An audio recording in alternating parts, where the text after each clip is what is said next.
नमस्कार। दिग्दर्शन असमका तर्फबाट हजुरहरू सबैलाई नि सादर अभिवादन छ। म रेवती मोहन तिमसिना आफ्ना मानिसको खोजीमा, कला कौशलीको खोजीमा म हिँड्दछु। आज एक विशेष व्यक्तित्वसँग तपाईँको परिचय गराउन कोसिस गर्दैछु। म उहाँ एक आधारमा स्कलर हुनुहुन्छ, सङ्गीत प्रेमी हुनुहुन्छ, अरू सङ्गीत साधक पनि हुनुहुन्छ। उहाँको निवास हो हाफलङ। उहाँ हुनुहुन्छ मुकुन्द उपाध्याय ढकाल। नमस्कार छ हजुर तपाईँलाई। नमस्कार। यहाँ हुनुहुन्छ मुकुन्द उपाध्याय ढकाल। घर उहाँको हाफलङ हो, डिमाहासाउ जिल्ला। र यहाँभित्रमा धेरै धेरै चिज छन् हामीले जान्नुपर्ने। हाम्रा दाजुभाइहरूले, हाम्रा दर्शकहरूले जान्नुपर्ने धेरै कुरा छन्। तपाईँ एकजना स्कलर हुनुहुन्छ, तपाईँ रिसर्च स्कलर हुनुहुन्छ, डिसेस्टर म्यानेजमेन्टका। अलिकति भन्नुहुन्न यस विषयमा कस्तो के गर्दै हुनुहुन्छ? म चाहिँ खासै मेरो PhD centre for the study of regional development Jawaharlal Nehru युनिभर्सिटीबाट मैले पिएचडी गर्दैछु माइग्रेसन अर्बन स्पेसमा। डिजास्टर म्यानेजमेन्ट चाहिँ खासै मेरो profession as a disaster expert. मैले चाहिँ गभर्मेन्टलाई चाहिँ सपोर्ट गर्ने आपदाभन्दा पहिला, आपदा हुँदा र आपदा पछि पनि त एउटा पुरा साइकल हुन्छ। र डिजास्टर म्यानेजमेन्टमा चाहिँ मैले उत्तर प्रदेशमा धेरै काम गरेँ। वहाँ चाहिँ अब पर्टिकुलरली इस्टर्न युपीको जति पनि समस्याहरू छन् त्यसमा चाहिँ समुदाय आधारित तपाईँको आपदा प्रबन्धनमा मेरो योगदान अलिकति मैले। तपाईँले समुदाय आधारित भन्नुभयो। यो समुदाय क्या यो हाम्रो जुन हामीलाई गोष्ठीहरू छुट्याएर भनिन्छ कि न अञ्चल भित्तिक एउटा समुदाय भनेको चाहिँ अब त्यसलाई चाहिँ अब अलग अलग मान्छेले चाहिँ आफ्नो आफ्नो हिसाबले त्यसलाई लिन्छन्। तर समुदाय भन्दाखेरि चाहिँ अब कम्युनिटी, अब गाउँमा चाहिँ कसरी चाहिँ वा एउटा अर्बन कम्युनिटीले चाहिँ कसरी चाहिँ आपदाको बेला र आपदाभन्दा पहिला तयारी गर्नु पर्यो, आपदाको बेला चाहिँ त्यो तयारी गरेको। जस्तै एउटा छात्रले चाहिँ परीक्षामा चाहिँ कसरी राम्रो गर्छ भन्दा राम्रो पढेको छ भने, राम्रो तयारी गरेछ भने उसले राम्रोसी परीक्षामा लेख्नु सक्छ। त्यस्तै नै आपदा आउनभन्दा अगाडिको तयारी, हैन, प्रिपेयर्डनेस भन्छ हामीले, इमर्जेन्सी प्रिपेयर्डनेस भन्छ। एउटा कुरा भन्नु तपाईँ, यो आपदाको प्रिपेयर्डनेसको बारेमा एउटा मुख्य प्रिपेयर्डनेसको कुरा गर्नु। आपदा प्रिपेयर्डनेसमा के छ भन्दाखेरि सबभन्दा प्रथम हामीले उसलाई हेर्नुपर्छ जो चाहिँ नर्मल अवस्थामा नै इन्भिजिबल हुन्छ। मतलब सरकारी स्किम्सबाट, सुविधाबाट, होइन, समाजमा जस्तै महिलाहरू भए, नानीहरू भए,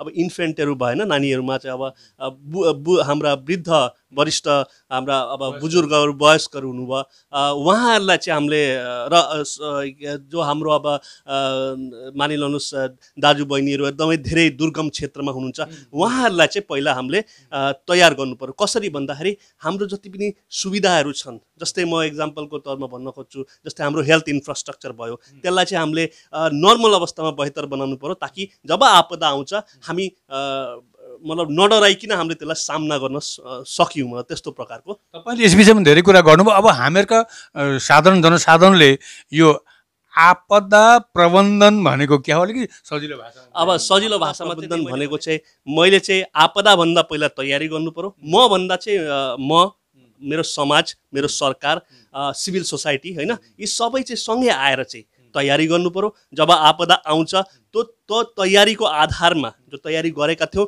त्यसमा चाहिँ हामीले त्यो आपदालाई सँगै मिलेर फेस गर्नु पर्यो। जब फेस गरिसक्छौँ तब हामीले के कहाँ किन चाहिँ आपदा आयो र आउँदो आपदा आउन सक्छ होला भन्ने एउटा आकाङ्क्षा मलाई एउटा हुनसक्छ नि त, अनुमान रहनु सक्छ, र त्यसको लागि फेरि तयारी गरौँ। राम्रो कुरो। तपाईँहरू कुन कुन विषयलाई केलाई तपाईँहरू विशेष गरेर आपदा भन्नुहुन्छ?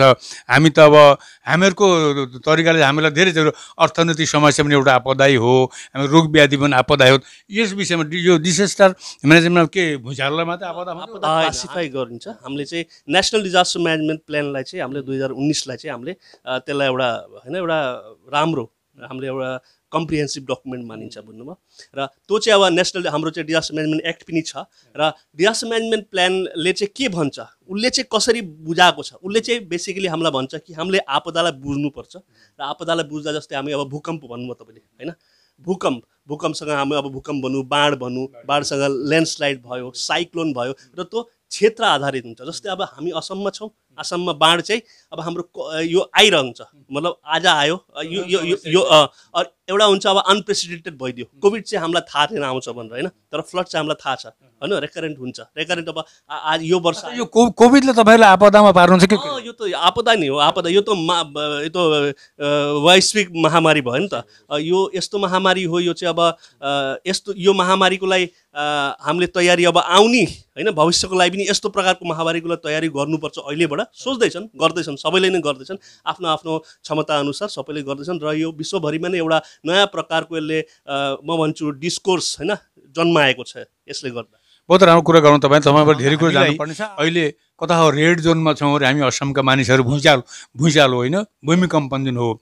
र हामी यो भुइँचालोबाट कसरी रक्षा पाउनुपर्छ हामी कसरी बत्तछौँ जस्तो बिल्डिङभित्र भएका मानिसहरू वा साधारण घरभित्र भएका मान्छे तपाईँ दुई चारवटा पोइन्ट हामीलाई भनिदिनुपर्छ कस्तो भन्दाखेरि अब हामी असमका मान्छे नर्थ इस्टकै भनौँ न हामी चाहिँ यस्तो ठाउँमा बसेका छौँ 1897 मा अर्थक्वेक आएको थियो एकदमै भयङ्कर अर्थक्वेक आएको थियो होइन त्यसले चाहिँ अब त्यतिखेर चाहिँ के थियो भन्दा हाम्रो सहरहरू त्यस्तो विकसित थिएनन् होइन त्यस्तो बिल्डिङहरू थिएनन् तर यो ठाउँमा चाहिँ हामी जुन ठाउँमा छौँ होइन यो चाहिँ यस्तो यस्तो यस्तो प्रकारले हामी एउटा अनप्रिपेयर्ड कन्डिसनमा छौँ कि भोलि अगर अर्थक्वेक आउँछ जस्तै 1950 मा अर्थक्वेक आउँदा डिब्रुगढ सहर नै बर्बाद नेपालीमा 7 सालको भुइँचालो भन्थ्यो र नेपालीमा चाहिँ एउटा म यसो पछि भन्छु एउटा हाम्रो नेपालीहरूले चाहिँ कसरी कन्ट्रिब्युट गर्यो कि म पछि साहित्यको एउटा उदाहरण दिन्छु तर अहिले चाहिँ कस्तो भन्दा हामी चाहिँ अब अर्थक्वेक चाहिँ कसरी गर्नुपर्छ भन्दाखेरि हामीले चाहिँ हाम्रो जो पनि एरिया छ होइन त्यसको लागि तयारी गर्न हामीले चाहिँ एक्सपर्टलाई कन्सल्ट गर्नु पर्यो कि घर बनाउँदा भन्दा अगाडि होइन हाम्रो चाहिँ अब कुन ठाउँमा घर गरी बनाउनु पर्दा कसरी बनाउनु पर्ने हो त्यस्तो खालको उपयुक्तता हजुर र त्यस्तो किनकि एउटा चिज चाहिँ के भएन हामी त संस्कृतिबाट टाढिएका छौँ संस्कृतिबाट टाढिएको भन्दाखेरि हाम्रा पूर्वजहरूले चाहिँ हाम्रो प्रकृतिलाई उहाँहरूले बुझ्नुभएको थियो कि र उहाँहरू चाहिँ के गर्नु त भन्दाखेरि उहाँ चाहिँ प्रकृतिहरूसँग चल्नुहुन्थ्यो हामी चाहिँ आज यो मोडर्न भनौँ न एउटा एउटा सुडो कल्चरमा फसेका छौँ जसमा चाहिँ हामीलाई चाहिँ गाडी चाहिन्छ होइन मोटर चाहिन्छ घर पनि 3 तला चाहिन्छ अब त्यो क्षेत्रले मान्छ कि मान्दैन मेरो ठाउँले मान्छ कि मान्दैन मेरो माटोले मान्छ कि मान्दैन तर चाहिएको छ किनकि छिमेकीलाई चाहिएको छ र यस्तो अभावमा चाहिँ म भन्छु एउटा हामीले चाहिँ जोखिमको सञ्चय गर्यौँ कि आज हामीले चाहिँ के भन्नु अब हामीले चाहिँ हामीले धन चाहिँ एकदम एकत्रित गर्यौँ धन एकत्रित गर्यौँ गाडी एकत्रित गर्यौँ सबै गर्दा चाहिँ आफ्नोलाई जोखिम पनि एकत्रित गर्यौँ र त्यो चाहिँ त्यसको लागि चाहिँ अर्थक्वेकको लागि चाहिँ म भन्छु एक्सपर्टको सल्लाह लिनुहोस् किनकि यिनीहरूले पढेर मेहनत गरेर परिश्रम गरेर कहीँ पुगेका हुन् एक्सपर्टको सल्लाह लिनुहोस् सरकारले के भन्छ सुन्नुहोस् र घर चाहिँ त्यसै नबनाउनुहोस् होइन यो सबैको लागि नै हो र नेपाली उसमा चाहिँ कस्तो छ भन्दाखेरि मैले हाम्रो नेपाली साहित्यमा चाहिँ जब पहिला जेनेरेसन जब आउनुभयो नेपालबाट चाहिँ पहिला जेनेरेसन वा दोस्रो जेनेरेसन आउनुभयो उहाँले चाहिँ भूकम्पमाथि धेरै कविताहरू लेख्नु सबै भन्छ नि उहाँले कविताहरू लेख्नुभएको छ र ती कविताहरू one of the earliest poetry हो असममा चाहिँ र त्यो चाहिँ मैले यसो सम्झाइदिएको मलाई अलिकति साहित्यमा रुचि हुनाले एउटा कुरो के हो भने तपाईँले अब भूकम्पन यो जुन कुरा गर्नुभयो हाम्रो जुन शास्त्रीय जुन वास्तुकला भन्ने एउटा चिज छ कुन चिजका कुन कोठो कता हुन्छ कता कुन खाँबो कता हुन्छ जुन वास्तुकलाको बारेमा पनि तपाईँहरू त्यहाँ अलिकति रिलेटेड हुनुहुन्छ क्या त्यो कस्तो के वास्तुकलामाथि त हाम्रो त्यस्तो नलेज छैन अच्छा अच्छा वास्तुकलामाथि त्यस्तो मलाई त्यस्तो जानकारी छैन र हामीले चाहिँ जब भनिन्छ आपदा प्रबन्धन हामी चाहिँ भनिन्छ कि सबै एक्सपर्टलाई सँगै लिएर बसेर एक्सपर्टको सुन्नु एक्सपर्ट भन्नाले चाहिँ एउटा साइन्टिफिक टेम्परामेन्ट लिएर उहाँले जो साइन्टिफिक टेम्परामेन्ट लिएर पढ्नुभएको छ अब अर्थक्वेकलाई चाहिँ प्रेडिक्ट गर्न गाह्रो छ सकिँदैन कसैले पनि गर्दैन कि प्रेडिक्ट तर 1897 मा आयो 1930 मा आयो होइन एउटा सानो अर्थक्वेक आयो 1950 मा आयो र एउटा हामीले भनिन्छ कि एउटा आउन सक्छ होइन तर कहिले आउँछ त्यो थाहा छैन कसैलाई कस्तो आउँछ भन्न सकिन्न तर हामीले चाहिँ भनिन्छ कि अर्थक्वेक आयो भने चाहिँ हामी चाहिँ प्रिपेयर्ड हुनु पर्यो हामीले भनिन्छ इमर्जेन्सी प्रिपेयर्डनेस के बत्ने हो त अच्छा ठिकै छ अब सब त्यो छोड्यौँ हामीले कि हामीहरूको असमका मुख्य समस्या चाहिँ अहिले बाढको समस्या भन्नुभयो यो बाढ समस्यामा तपाईँले निकै नै दिमाग लडाउनु भएको छ असमका मानिसहरू बाढबाट बच्नका लागि के उपाय छन् 2-3 उपाय हामीले दिनुहुन्छ बाढ भनेको यस्तो हो कि बाढ चाहिँ अब प्रतिवर्ष नै आउँछ होइन हामी चाहिँ के गर्छौँ भन्दाखेरि हामी चाहिँ यस्तो सोच्छौँ कि ब्रह्मपुत्रमा बाढै नआओस् त्यो त हुँदैन बाढ त आउँछ र बाढ चाहिँ जति खतरा हो त्यस्तै नै बाढलाई चाहिँ बुझ्न जानियो भने बाढ कतै न कतै कसै न कसैको लागि फेरि सुविधा पनि छ। जस्तै अब तपाईँ स्टिमर जसले नाउ चलाउँछन् होइन, अब हामीले चाहिँ के गर्नुपर्छ भन्दाखेरि चाहिँ हमेसा समुदायलाई चाहिँ एकत्रित गर्नु पर्यो कि अर्गनाइज कम्युनिटी। हामी चाहिँ अर्गनाइज छैनौँ। जस्तै हामीले चाहिँ बाढको लागि के गर्नु, जुन क्षेत्रमा बाढ आउँछ त्यो समुदायलाई एकत्रित गरेर त्यहाँको चाहिँ महिलाहरू बच्चाहरू जो हाम्रो स्पेसली एबल्ड हुनुहुन्छ होइन, जो हाम्रो वृद्ध हुनुहुन्छ उहाँहरूलाई चाहिँ एकत्रित गरेर चाहिँ उहाँहरूको समस्यालाई चाहिँ पहिला प्लान गर्नु पर्यो, प्रायोरिटाइज गर्नु पर्यो र इन्फ्रास्ट्रक्चरमा फोकस गर्नु पर्यो, जो असम सरकारले गर्दैछ। तपाईँले अझै 15 फाइनेन्स कमिसन हेर्नु र 14 फाइनेन्स कमिसनको रिपोर्टहरू हेर्नु, तपाईँले देख्नुहुन्छ पहिलाको रिपोर्ट्सहरू हेर्नु, तपाईँले देख्नुहुन्छ इन्फ्रास्ट्रक्चरमा इन्भेस्टमेन्ट हुँदैछ। त्यतिखेर चाहिँ ग्रामसभाको जब मिटिङहरू हुन्छन् पुगिदिनुपर्छ। त्यहाँ ग्रामसभाको मिटिङमा पुगेर भन्नुपर्छ यहाँ चाहिँ हाम्रो यो छ है, यहाँ चाहिँ पानी अलिक बेसी बढ्छ है, यहाँ चाहिँ अलिक वाटर लगिङको समस्या छ, हाम्रो गल्लीमा यो समस्या छ, हाम्रो यहाँ एरियामा यति नानी छन्, आँगनवाडी राम्रो हुनु पर्यो होइन, र पिएचसी सिएचसी यी सबै त्यहाँ हेर्नु पर्यो कि पिएचसीमा चाहिँ तपाईँको कसरी चाहिँ तपाईँको दबाईहरू राखेको छ, क्या त्यो दबाई सेफ राख्ने व्यवस्था छ। जस्तै पानीको कहाँ आइरनको समस्या छ, दलगाउँमा आइरनको समस्या छ। आपदा भनेको चाहिँ कस्तो भन्दा नर्मल अवस्थामा जे समस्याहरू हुन्छन् त्यो एम्प्लिफाई हुन्छ भनेर, जस्तो तपाईँको माइक्रोफोनले एम्प्लिफाई गर्छ, अलिकति बोल्दा धेरै सुनिन्छ, त्यस्तै नै आपदाको बेलामा नर्मल समस्याहरू ठुलो भइदिन्छ, बुझ्नु भएन। र त्यही भएर नर्मल समस्यालाई साना साना समस्यालाई हेर्नु पर्यो र सबभन्दा पहिला चाहिँ त्यो वर्गलाई हेर्नु पर्यो जो वर्गलाई चाहिँ हामीले चाहिँ अशक्त छ। बहुत बहुत धन्यवाद। तपाईँ धेरै कुरा हामी यो डिसेस्टरको बारेमा धेरै कुरा गऱ्यौँ। तपाईँ एकजना सङ्गीत साधक हुनुहुन्छ, मैले चाल पाइसकेको छु। तपाईँ गीत पनि गाउनुहुन्छ, वाद्य वादन पनि गर्नु, धेरै 10 12वटा वाद्य बजाउनु पनि भन्नुहुन्छ। यो सङ्गीत र डिसेस्टर आपदाका बिचमा कसरी तपाईँ सङ्गीत गाउनुहुन्छ? मैले चाहिँ सङ्गीत अब भनौँ म चाहिँ अब सङ्गीत मैले कहाँबाट सिकेँ भन्दा मेरो पिताजीले गर्दा, उहाँले नै मलाई मेरो प्रथम गुरु भन्नाले मेरो पिताजी नै हुन्छ, पिताजीले नै मलाई सिकाउनु भएको र प्रथम उहाँले सिकाउनु भयो। अनि त्यहाँ मैले चाहिँ यसो आँटेँ। अनि त्यहाँ मैले चाहिँ के गरेँ भन्दाखेरि सङ्गीत सिक्दा सिक्दै मैले पहिला गिटार सिकेँ। अनि सिक्दा सिक्दै मैले बुझेँ एउटा कुरो कि सबै सङ्गीत जति पनि यन्त्रहरू छन्, जति पनि हाम्रो इन्स्ट्रुमेन्ट छन्, सबै इन्स्ट्रुमेन्टमा एउटा फन्डामेन्टल प्रिन्सिपल एप्लाई हुँदो रहेछ, बुझ्नु भएन। अब प्रिन्सिपल चाहिँ अब कस्तो फिजिक्सको प्रिन्सिपल जस्तो फिजिक्सको प्रिन्सिपलमा चाहिँ मैले अनि एउटा एक्सपेरिमेन्ट गर्दै गएँ। गिटारबाट चाहिँ अर्को मतलब बेस गिटारमा गएँ, बेस गिटारबाट चाहिँ म अब मैले मतलब acoustic guitar, electric guitar, bass guitar ब्यान्डमा बजाएँ। अनि म भायोलिनतिर सरेँ, पियानोतिर सरेँ, गर्दा गर्दै चाहिँ फ्लुट बजाउन थालेँ। सबैमा एउटा बेसिक प्रिन्सिपल हुनाले चाहिँ मैले चाहिँ त्यो मलाई सजिलो भयो र सिकाउँथेँ पनि। मैले दिल्लीमा म्युजिक सिकाउँथेँ, मलाई जज पनि बोलाउँथेँ यसो मतलब कलेज फङ्सनहरूमा। त गर्दा गर्दै मैले म्युजिक थ्योरी पढ्न थालेँ, पहिले पढ्न थाल्थेँ। मेरो गुरु उहाँ रोहन सेन हुनुहुन्छ सिलचरमा, उहाँले सिकाउनु भएको। र म्युजिक थ्योरीमा मैले फोकस गर्दा गर्दै म चाहिँ म्युजिकबाट पनि बेसी चाहिँ अब म्युजिक एज एन एस्थेटिक आर्टबाट म फिजिक्समा पुगेँ। गर्दा गर्दै म्युजिकको म्याथमेटिक्स बुझ्न थालेपछि चाहिँ म चाहिँ अर्कै एउटा म्याथमेटिकल प्रिन्सिपलहरू चाहिँ मलाई राम्रो लाग्न थाल्यो र त्यही भएर चाहिँ मलाई राम्रो लागेको। तर म त्यस्तो अब गिटार चाहिँ मेरो प्राइमेरी इन्स्ट्रुमेन्ट हो। तपाईँ म्युजिकको म्याथमेटिक्सको कुरा गर्नुमा तपाईँ निकै तह पुग्नु भएको मानिस हुनुहुन्छ। र एउटा वाद्य तपाईँसँग भायोलिन छ कि एउटा भायोलिन वादन गरिदिनु, अरू सक्नुहुन्छ भने एउटा गीत पनि सँगसँगै।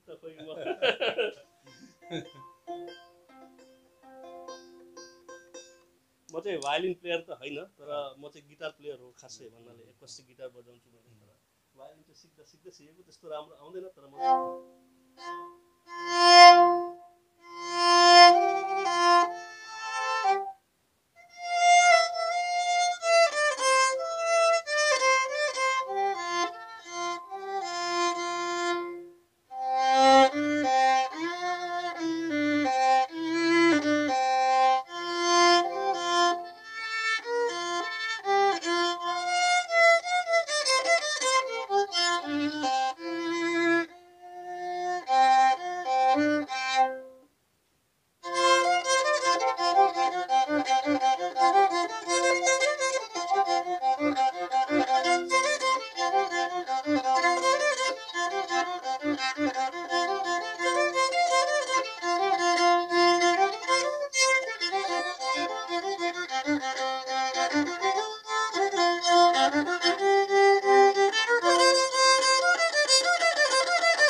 दिग्दर्शन असमका दर्शकहरूले देख्नुभयो एकजना गोर्खे सङ्गीत साधक मुकुन्द उपाध्यायलाई उहाँले भायोलिन बजाउनु भयो, त्यसै गिटार बजाउँछ, धेरै वाद्ययन्त्रहरू बजाउनुहुन्छ, उहाँ फ्लुट पनि बजाउनुहुन्छ, बाँसुरी इत्यादि पनि। कति राम्रो लाग्यो, सुन्दर लाग्यो। र एउटा गीत पनि चाहिएको छ तपाईँबाट, एउटा गीत तपाईँ गाइदिनुहुन्छ, वाद्य बजाएर होस् कि त्यसै भए पनि तपाईँ एउटा गाइदिनु पर्यो। अब हामीलाई चाहियो जस्तो छ नि, अब यहाँ त्यस्तो जोगाड छैन। आँखामा फुलै संसार, काँडाको आँखामा काँडै संसार, फुलको आँखामा फुलै संसार, काँडाको आँखामा काँडै संसार।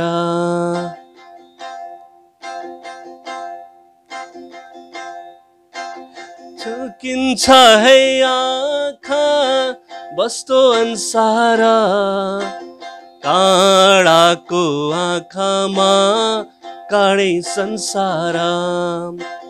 चित्त शुद्ध होस् मेरो बोली बुद्ध होस्, मेरो पैतालाले किरै नमरोस्। राम्रो आँखामा खुल्छ राम्रो संसार, काँडाको आँखामा काँडै संसार। को आँखामा फुलै संसार, काँडाको आँखामा काँडै संसार। बडो सुन्दर गीत छ। मैले यो हरिद्वारमा एकपल्ट पहिलोपल्ट सुन्नु पाएको थिएँ र बिचा बिचमा युट्युब खोलेर पनि हेर्छु। तपाईँले बहुत सुन्दर राम्रोताले गाइदिनु भयो। तपाईँलाई बहुत बहुत धन्यवाद छ मुकुन्द उपाध्यायज्यू। हाम्रो नेपाली भाषा संस्कृति, भाषा भनौँ न, नेपाली भाषा, असम नेपाली साहित्य सभा छ एउटा मूर्धन्य अनुष्ठान।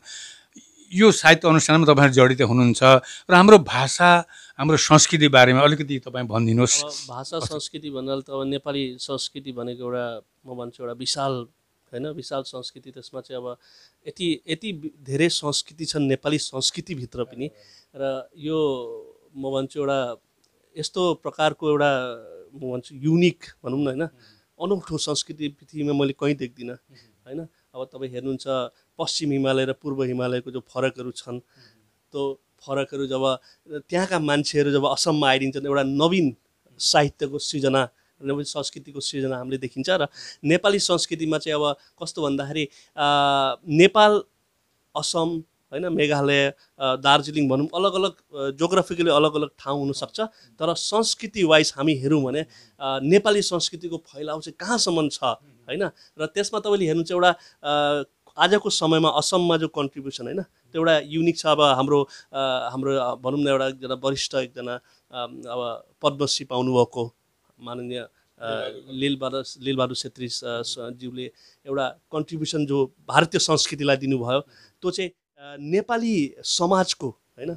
कहाँबाट आयो, त्यो आपदाको कुरा गर्दाखेरि नेपाली समाजको एउटा म भन्छु एउटा जो वास्तविकतालाई उहाँले, त्यो बेलाको वास्तविकतालाई उहाँले यति सरल भाषामा बुझाउनुहुन्छ कि कसैले पनि पढेर चाहिँ त्यो एउटा भावुक भइहाल्छ आफै। मैले चाहिँ उहाँको ब्रह्मपुत्रको छेउछाउको एउटा दृश्य मलाई अझै पनि म जब सम्झिन्छु आँखामा झझल्को आउँदाखेरि मलाई कस्तो एउटा मतलब प्रकारको एउटा पीडा हुन्छ कि। अनि तपाईँले त्यो उसमा चाहिँ रङ्गिया स्टेसनमा चाहिँ दुईवटा जो प्रोटागनिस्टहरू छन्, क्यारेक्टरहरू, उहाँलाई चाहिँ छोडिदिन्छन्। कसले छोड्छ? आफ्नै मान्छेले छोडेर चाहिँ उहाँहरू चाहिँ अर्कै ठाउँमा चाहिँ जाँदाखेरि नेपाली समाजभित्र भएको जो पेट्रियार्की छ, नेपाली समाजभित्र भएको जो फ्युडलिजम छ, उहाँको बसाइमा चाहिँ हामीले देखिन्छ। र नेपाली समाजलाई चाहिँ, नेपाली समाजको परिचयलाई चाहिँ होइन, उहाँले चाहिँ एउटा ठुलो संसारमा चाहिँ होइन अरू म भन्छु अरू संस्कृतिले पनि चिन्न पायो। र आज पद्मश्री लीलबहादुर छेत्रीज्यूको यो योगदानलाई चाहिँ हामी बिर्सिनु हुँदैन। सरकारले पनि स्वीकृति प्रदान गरेर एउटा निश्चित रूपमा एउटा सुन्दर र अनन्य संस्कृति थियो हाम्रो। र म त आश्चर्यित हुन्छु, ब्रह्मपुत्रको छेउछाउमा सिनेमा बनेको छैन, किन बनेको छैन र बसै जस्तो होइन त्यो बसैमा त सायद मलाई लाग्छ त्यसको एउटा कुनै न कुनै प्रकारले धेरै पपुलर हो। ब्रह्मपुत्रको छेउछाउ चाहिँ अब बसै चाहिँ अब कस्तो भन्दाखेरि सबैले मन पराएको, ब्रह्मपुत्रको छेउछाउ पनि सबैले मन पराएको, तर ब्रह्मपुत्रको छेउछाउ चाहिँ हाम्रो वास्तविक जीवनको कहानी हो। आज एनआरसी र यो हामीलाई चाहिँ एउटा हाम्रो नागरिकतामा प्रश्न चिन्ह जब आयो हाम्रो आइडेन्टिटीलाई चाहिँ हामीले अगर ब्रह्मपुत्रको छेउछाउ जस्तो नोभेललाई चाहिँ एउटा कहानीको रूपमा चाहिँ अगर एउटा ठुलो चलचित्रमा देखाउन सक्यौँ भने चाहिँ मलाई लाग्छ नेपाली संस्कृति, नेपाली साहित्य र सिनेमाको एउटा ठुलो कन्ट्रिब्युसन वर्ल्ड सिनेमालाई हुन्छ। वर्ल्ड सिनेमालाई यो ग्रेजियसको लाइफहरू होइन, ग्रेजियसको वास्तविक जीवनमाथि कसैले पनि अहिलेसम्म सोचेकै छैन कि, किनकि त्यो अझैसम्म त्यो एउटा मेन स्ट्रिम लिटरेरी सर्कलमा आएकै छैन। र मलाई कहीँ न कहीँ लाग्छ नेपाली साहित्यको चर्चा गर्दा म चाहिँ हमेसा ग्रेजियर्सहरूको चर्चा, मतलब हाम्रो जो गाई गोठालाहरू होइन दाजुभाइहरूको चर्चा, र हाम्रो एकजना ग्रेजियर गान्धी पनि हुनुहुन्थ्यो छविलाल उपाध्यायजी, उहाँले चाहिँ यत्रो ठुलो अङ्ग्रेजी शासनलाई चाहिँ होइन गोडबाट चाहिँ च्यालेन्ज गरिदिनु भएको, गोडबाट चाहिँ उहाँले हल्लाइदिनु भयो भने चाहिँ ती सब वास्तविकतालाई चाहिँ लीलबहादुर ज्यूले चाहिँ एउटा नोभेलको रूपमा ल्याउनु भएको छ। र कतै न कतै हजुर, र कतै न कतै मलाई लाग्छ यी सब कहानीहरू जो असमबाट निस्केको, जो नेपाली संस्कृतिमा धेरै प्रभाव पारेको छ यस्तो कहानीहरूले, र हाम्रो जो वास्तविक जीवन हो मतलब यो तपाईँको हामीले जो ग्रेजियर लाइफ हामीले जियौँ एक जमानामा, त्यसको चाहिँ एउटा चित्रण हुनुपर्छ भन्ने मलाई लाग्छ। र साहित्यमा र सिनेमामा एउटा राम्रो कुरो तपाईँ नेपाली साहित्य संस्कृतिलाई मन पराउने, हृदयदेखि मन पराउने एकजना व्यक्ति सत्ता हुनुहुन्छ। तपाईँले हाम्रो भूत भविष्यतका कुराहरू, हामीले भोगेका हाम्रा दुःख पीरहरूको कुरा गर्नुभयो। हामी बिचमा रुपियाँ पैसाको पनि अभाव छैन, बौद्धिकताको पनि अभाव छैन, जनसङ्ख्याको पनि अभाव छैन। हामीले त्यस्ता खालका कामहरू थाल्दा हुन्छ र तपाईँको यो वार्ता धेरैले जान्दछन् पनि, के एउटा गर्छन् भन्ने हामी आशा लाग्छ। र दिग्दर्शन असम, मैले तपाईँले दिग्दर्शन असमको भएर तपाईँको यो वार्ता यो साक्षात्कार म लिँदैछु, अलिकति दिग्दर्शन असमको बारेमा अलिकति भनिदिनुहुन्छ? सबैले चाहिँ अब दिग्दर्शन असमलाई चाहिँ सब्सक्राइब गरिदिनुहोस्, उहाँको भिडियोहरू लाइक कमेन्ट गरिदिनुहोस्, र मलाई धेरै राम्रो लाग्यो उहाँले चाहिँ समय निकालेर चाहिँ। अब हामी त अब के भन्नु, अब समाजमा सानो एकजना हाम्रो अबसम्म केही कन्ट्रिब्युसन पनि छैन त्यस्तो प्रकारको, म भन्छु सिक्दैछौँ हामी, नौसिखिया हौँ। म चाहिँ नौसिखिया नै हो, आपदा प्रबन्धनमै हो, सङ्गीतमै होस्, साहित्यमै होस्, आएर कुरा गर्नुभयो, म चाहिँ धन्य मान्छु। र तपाईँहरूले सब्सक्राइब गरिदिनुहोस्, कमेन्ट गर्नुहोस्, लाइक गर्नुहोस्, फेसबुकमा सेयर गर्नुहोस्, र म उहाँलाई धेरै शुभकामना जनाउँछु। धन्यवाद। दिग्दर्शन असमको बारेमा मिठो मन्तव्य गरेकोमा आदरणीय मुकुन्द उपाध्याय ढकालज्यूलाई धेरै धन्यवाद। र दिग्दर्शन असमले पुनः तपाईँलाई नमस्कार ज्ञापन गर्दछ। फेरि पनि भेट्ने आशाले आजलाई यतिमै, नमस्कार, धन्यवाद।